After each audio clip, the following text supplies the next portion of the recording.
Good morning, readers. So you can see that I'm working on making my reading a 10 out of 10 because I have picked myself a comfy spot to sit and enjoy my book.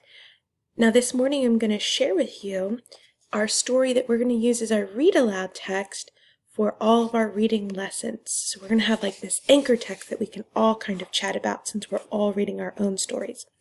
So the story that I am going to start sharing with you this morning, you can probably see it on the screen already. It's called The Year of the Dog, and I have it right here. And the author's name is Grace Lin. The Year of the Dog by Grace Lin. And this is going to be our anchor text for us. On the front right here in tiny text, you can't really see it on yours, it's kind of blurry, it says New Friends, New Year. And I can see all these little illustrations.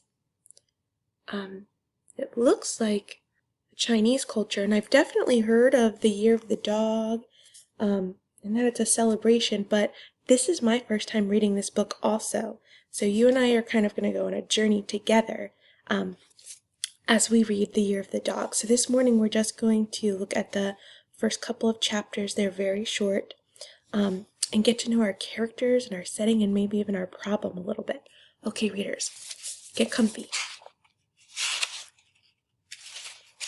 The Year of the Dog. This has some really cool artwork in it. Okay. Chapter 1. A Sweet New Year. Happy New Year! Dad laughed into the phone. Gong egzhong inan kulali. The phone had been ringing all night with relatives calling to wish us a happy Chinese New Year. If we had lived in Taiwan, we would be having a big dinner with all of our relatives, aunts, uncles, and cousins. But since we lived in New Hartford, New York, they called us instead. Yes, Dad said over the phone to Uncle Leo, Happy Year of the Dog. What does it mean when it's the Year of the Dog? I asked. Our kitchen was full of rich, heavy smells because Mom and Lissy were cooking the special Chinese New Year dinner. I was teaching Kiki how to draw a dog for decorations. I know every Chinese New Year is a different animal. But is something special supposed to happen because it's the Year of the Dog? How to draw a dog. She's got these cool little illustrations on how to draw a dog here. Yes, Lissy told me, nodding her head so hard that her black hair swung back and forth. Lissy always thought she knew everything. You know how they say a dog is a man's best friend? Well, in the Year of the Dog, you find your best friends. So I'm going to pause here, boys and girls, and think about what it is I know so far. I know we have a family, and I know that they are celebrating the Chinese New Year. We know that they live in New Hartford, New York. I'm not sure exactly where that is in New York, but I'm familiar with New York. So I know it's north of where we live. And I know that the character that's talking said that they used to live in Taiwan. I wonder how far away that is from New York. So it seems like the family is going to celebrate this holiday in New York. So it's the Year of the Dog. All right, let's keep going. That's true, Mom said, her hands mixing speckled brown meat. Because dogs are faithful, they say the Year of the Dog is the year for friends and family. But there's more to it than that. The Year of the Dog is also for thinking. Since dogs are also honest and sincere, it's a good year to find yourself. Find myself, Kiki said. Why? I'm not lost. We all laughed, and Mom tried to explain. No, she said, finding yourself means deciding what your values are and what you want to do. That kind of thing, like deciding what you want to be when you grow up. I asked. Yes, Mom nodded her head. So it seems like, readers, we may be on to our problem or our dilemma that our character is going to face. She's got all these huge expectations for the Year of the Dog, like in the Year of the Dog, you need to be able to find your close friends for life, and you need to figure out who you are and what you want to do. That's a lot of pressure to try and find yourself in 1 year. Like, it took me a long time to decide what I wanted to do. So, wow, this seems like some big decisions on our main character to do. I don't know if I've learned our main character's name yet. I don't know. But if I look at the back of the book, because that's always a good place, it said Pacey. I wonder if our narrator is Pacey. All right, I'm going to keep going. Well, Lissy said, I've decided I'm definitely not going to be a chef because I'm tired of cooking. We still have to make the shrimp, the pork, and the vegetables we're never going to eat. We will, Mom said, and she looked at the clock. Pacey, stop drawing and go fill the New Year tray. Oh, so that is our character, Pacey, because Pacey was the one drawing. She's talking to us. I went to the cabinet and took out the New Year tray. We had polished it so much that I could see myself shining in the red and black wood. I also took out a bag of the special Chinese New Year candy. It's very important that the New Year tray is filled with candy. It's full of sweet things. It means your year will be full of sweet things. So they set out sweet candy, and your year will be sweet. I love it. Kiki hung up our drawings and then came over to help me, though she didn't really help me. All she did was eat the candy. She loved New Year's candy. That's funny.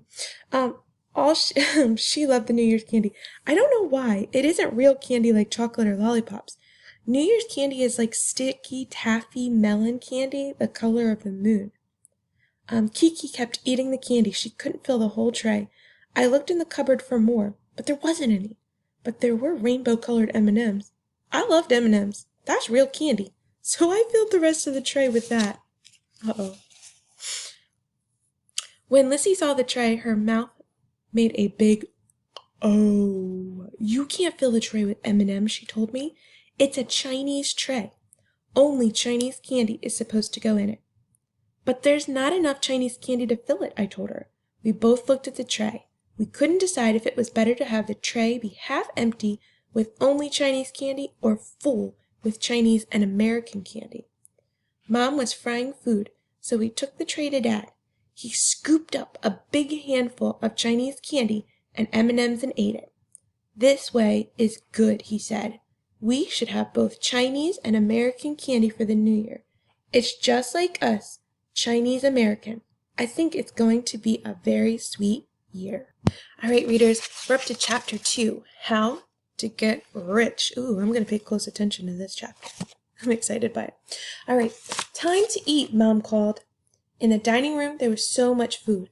There was a whole fried fish, crispy and brown, meat dumplings fried golden, vegetables shining with oil, steamed buns that looked like puffy clouds, shrimp in a milky sauce, and pork covered in a brilliant ruby pink. The fish's eyes stared at me. I didn't like it, so I turned that plate around so it would look at Lissy instead.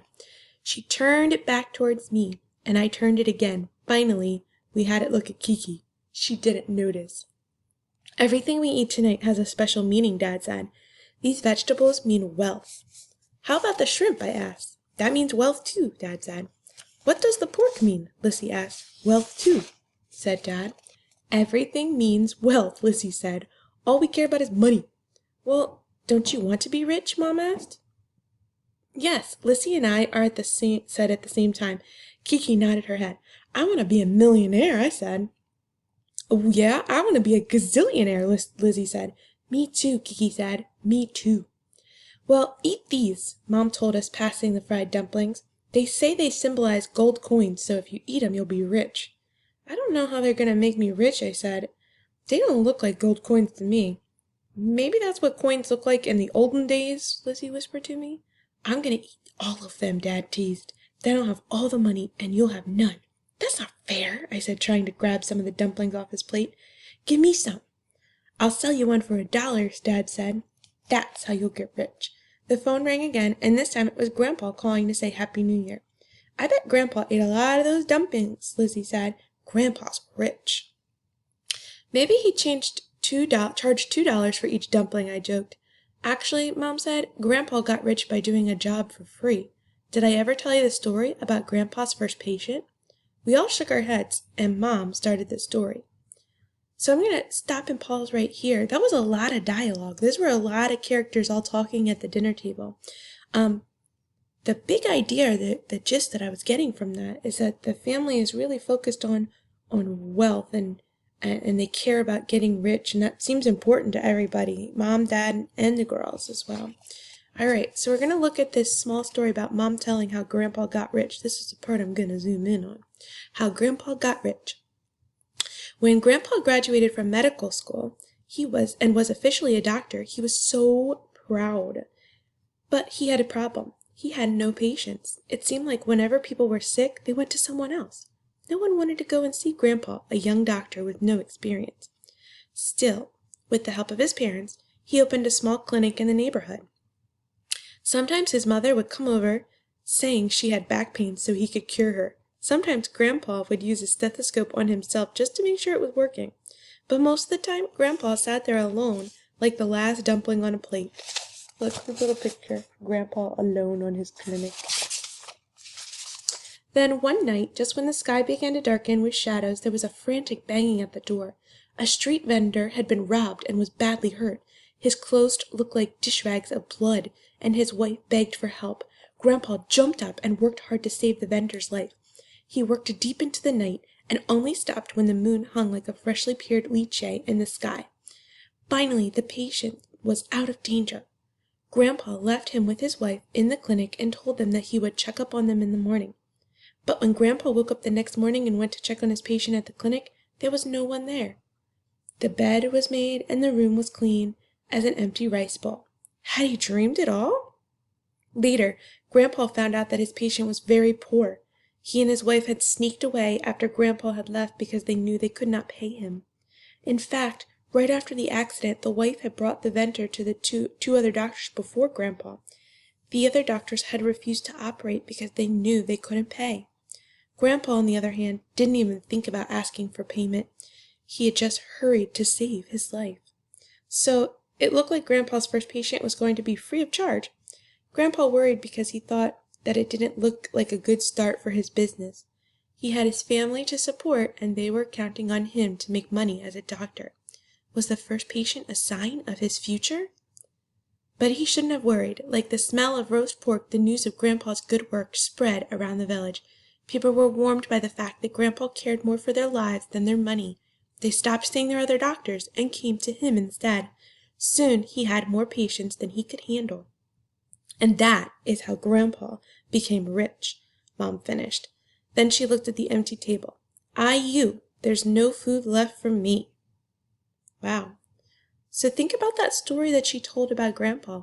What does that tell us about their family? Seems like they're pretty hard workers and that they care about people. All right, let's finish up our story. Welcoming the New Year, Chapter 3. After dinner, Mom gave us our Hong Bang special red envelopes, the color of a fully bloomed poinsettia with money in them. Mine had $5. That was a lot of money, but not enough to make me rich. Lissy got $10 since she was older. Then Mom got us ready for bed. Kiki had her own room and her own bed, but she never slept there the whole night. She always got up in the middle of the night and went to go sleep with Mom and Dad. Lizzie and I shared a room. Our room was buttercup yellow with flowers dancing on the walls. The carpet was a bright blue, so I liked to pretend that I was in the ocean and swim to my bunk bed. Lizzie slept on the top bunk because she was older, and Mom was afraid I'd roll off in the middle of the night. But I didn't like sleeping on the bottom. What if the bed broke and Lizzie came crashing through? Lizzie would be okay because she'd be on top, but everything would crush me. Traditionally, Mom told us as she was helping Kiki put on her faded sky-colored pajamas, you are supposed to stay up as late as you can on Chinese New Year. The longer you stay awake, the longer your parents will live to be. So I should try to keep you up all night. But tomorrow is school, so everyone goes to sleep. Aren't you worried, I asked? We should stay up all night so you can have a long life. Yeah, Lizzie said, let's stay up all night. We don't have to go to school tomorrow. No school, Kiki chanted, no school. Silly, as Mom said, everyone is going to sleep early, and everyone is going to school tomorrow. But after she left, I worried. What if I went to sleep too soon and gave Mom and Dad a short life? If I stayed up an extra minute, would they live an extra year, or just an extra day? Don't go to bed yet. Let's stay up, I said to Lizzie. Okay, Lizzie said. But I could tell she was thinking about staying up late than Mom and Dad's lives. We turned on our bed lights, and Lizzie took out the book. She was reading Mary Poppins.